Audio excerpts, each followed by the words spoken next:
So when Jesus was here talking, he was not talking about a heaven or physical rooms and houses. He was talking about the place where he could dwell.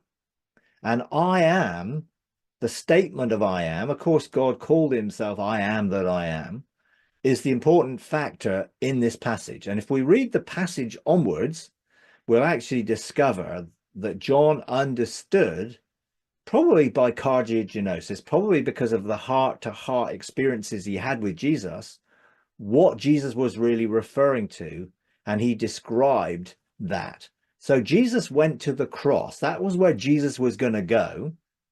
And he went to the cross to prepare us to be his dwelling place or home. And you could say, yes, there's a corporate sense where the church is God's home, but there's individually, the church is made up of living stones. Therefore, we're all part of that dwelling, and we're all a personal dwelling place. So I am is a union of relationship, not a physical or spiritual location.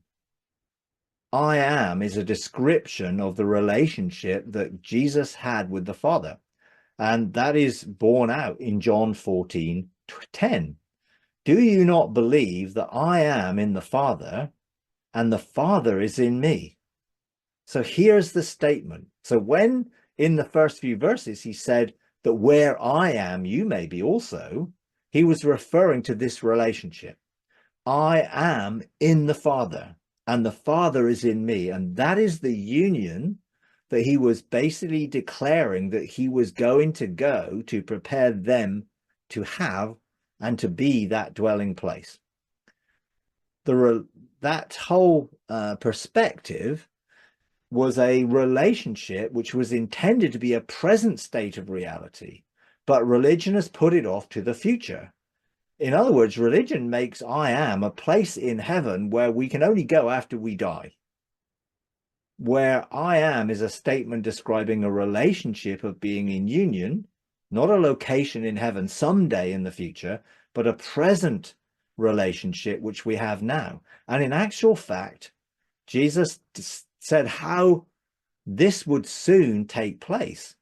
So Jesus came back from the dead, from the cross, from the resurrection, and in resurrection power, he promised to reveal the union of I am. And in John 14:20, it says, on that day, and that was resurrection day, which actually Jesus came and visited them on resurrection day, breathed into them and said, receive the Spirit. That union, that being born from above, that relationship was established in them at that point, and for the whole of mankind. Although the rest of mankind didn't recognize that because they did not have the relationship with Jesus and knew the promise that the disciples had. But the fact is that God now dwells within all mankind, but most don't know it yet. And it is unveiling that relationship that gives us this good news message to say that God loves each person and dwells within, looking to reveal himself to enable them to know the truth of who they are. If you enjoy these videos, would you please take a moment to like, comment, and subscribe? It really does help. Thank you very much.